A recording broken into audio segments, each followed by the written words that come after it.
Gojo vs. Makima has been one of the most widely debated topics in recent time, with people saying things like Makima would destroy him or Gojo would one-shot her, but I think it's a little bit more complicated than that. One thing to note before I get into this though, the fight will specifically take place in Japan, as I think unlike most versus battles, location plays a big part in this topic to a certain extent. Moving on though, the first character I want to cover is Makima, as her ability set is a little strange and maybe even convoluted at points. Makima is the illustrious main villain of Chainsaw Man's first part of the manga, manipulating and deceiving Denji and crew on multiple occasions, which heavily ties into her being, and by proxy, her ability set.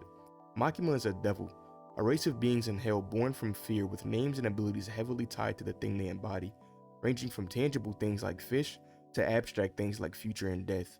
More specifically though, Makima is the control devil, and with this comes an array of abilities.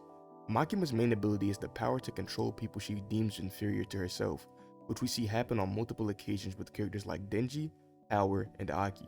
The thing to note though isn't the control itself, but the abilities gained afterwards. Makima, after controlling a devil or the person in contract with it, gains the ability of the devil in question, and with her being the control devil, she has access to plenty of options. This includes the Angel Devil, Spider Devil, Snake Devil, Future Devil, Zombie Devil, and Punishment Devil. In addition to these, Makima also has a contract made with the Prime Minister of Japan, which states, in exchange for Makima working with the government, any fatal damage done to her body is transmitted to random citizens of Japan. With this ability, people like Kishibe and likely Quan Chi have deemed Makima unkillable, with Quan Chi the strongest hand-to-hand fighter in the world in Kishibe's eyes, and the strongest humanity has to offer as stated by Volume 8, giving up in the face of Makima without any resistance, which would obviously imply that she felt she couldn't win. Makima also shows the ability to mop Denji in an exchange of blows, punching his arms off and overwhelming them, which is fairly impressive given how Denji is able to catch cars, punch through buildings, tank explosions, and deflect attacks from Aki's gun fiend, which is able to casually blow through buildings with its bullets. Makima also showcases the ability to go head-to-head with the Gun Devil. This feat can be brought to question though, due to the fact that around the time this fight had happened, the Gun Fiend could have been weakened given the lengths every nation took to reduce the power of the Gun Devil through strengthening gun control laws and restricting news coverage of violent crimes. Whether or not the Gun Devil actually got weaker is unknown, so for the sake of conversation I'll grant that Makima fought a full power Gun Devil. And though the fight is off screen, we do know Makima died at least once, and that the Gun Devil ended up weakened, which is the reason it turned Aki into the Gun Fiend in the first place. This is all to basically say that Makima could scale to the Gun Devil at least to a certain extent, which would be impressive for a plethora of reasons, with the biggest one being speed. The Gun Devil appeared November 18th, and within 5 minutes of appearing was able to kill 1.2 million people across various countries. We can actually calculate the speed in which the Gun Devil would have been traveling thanks to the time frames and countries actually being listed. If we assume the buildings hitting the US were in New York and account for the time stopped to actually attack the countries in question, the Gun Devil would have been traveling at speeds massively faster than sound, with some calculations coming in at Mach 400. But it's kind of hard to say whether or not Makima actually scales to this speed, as combat and travel speed don't exactly equate to each other, and the Gun Devil might have just been stationary while shooting at Makima, who literally can't die, as well as having access to multiple other devils at her disposal. Due to a lack of on-screen fighting, it's practically impossible to scale Makima to the Gun Devil in terms of speed definitively. Another thing I want to mention is her control ability, as I didn't go too in depth before. Makima's ability to control people she believes she's superior to is a little weird, as in some cases she can just flat out control you, and in others she has to assert her dominance over you in combat first, implying either 1, she has to prove she's stronger than you depending on how you present yourself to her, meaning it's her perception only, or 2, it goes both ways, and the person Makima wants to control has to believe Makima is superior to them, as well as Makima herself. If one were true, it would bring forth some issues, like Power, who was able to resist direct commands of Makima on 2 occasions, while Makima's opinion of her shouldn't have changed. Another thing to note is that when Makima uses her ability, majority of the time it's followed by, "it's in order" or something synonymous, which would dismiss one of Power's resistance scenes, but not the others, which could imply that in some instances Power felt inferior and in others she didn't. If this is true, Makima's ability would have 2 conditions, which would be hard to meet against certain people depending on how highly they think of themselves.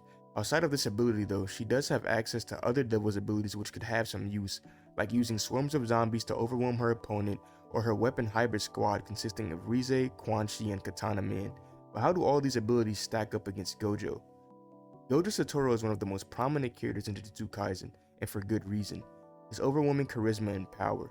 Gojo is the first wielder of the Six Eyes and Limitless technique in 400 years, having access to abilities like red, blue, and purple, as well as many other applications of this technique.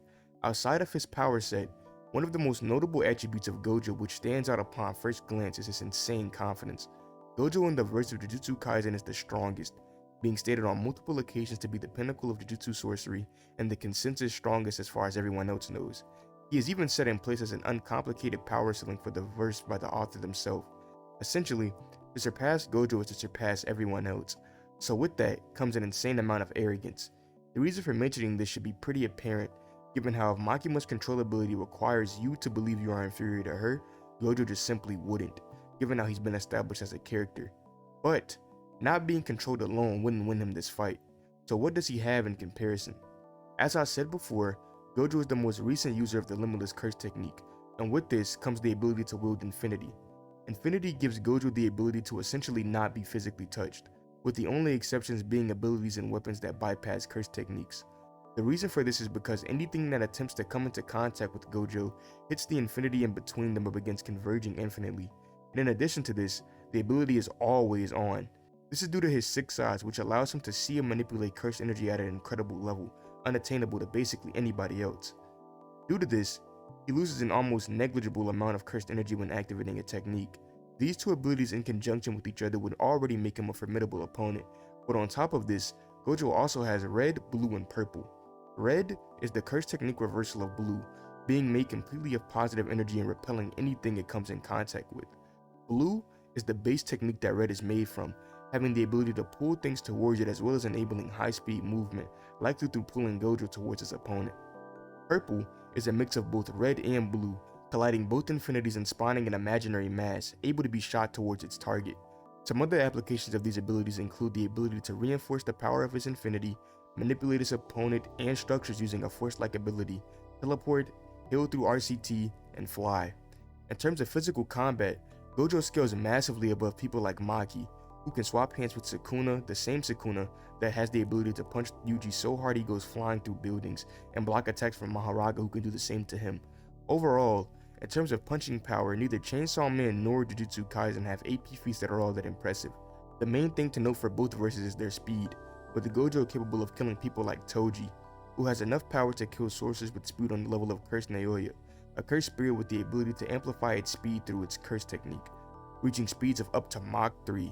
Maki, who is an equal to Toji, is able to outrun this same curse and dodge his attacks effortlessly, while also being far weaker than Gojo, given how Gojo, pre-RCT, is stated equal to Toji, and he goes on to get even stronger after this.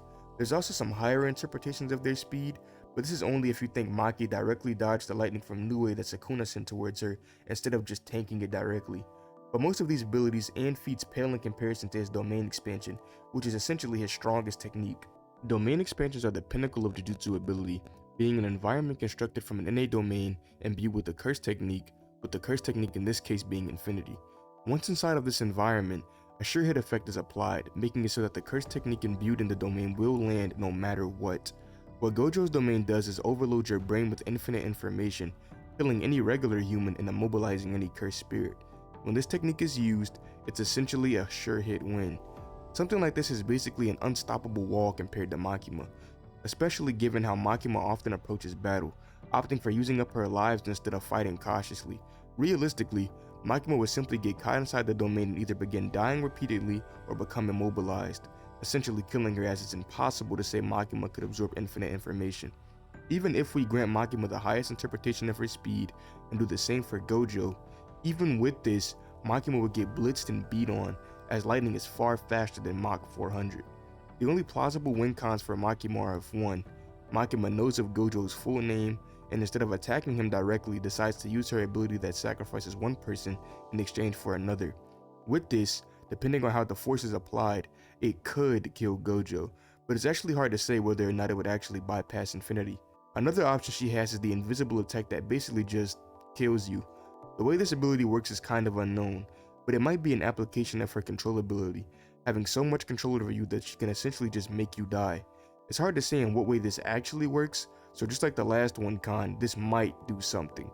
All in all, Makima essentially has no surefire way to take down Gojo, while Gojo has a few ways to go about taking her down. With that being said, I want to thank you for reaching the end of this video, and if you enjoyed, I hope you like and subscribe.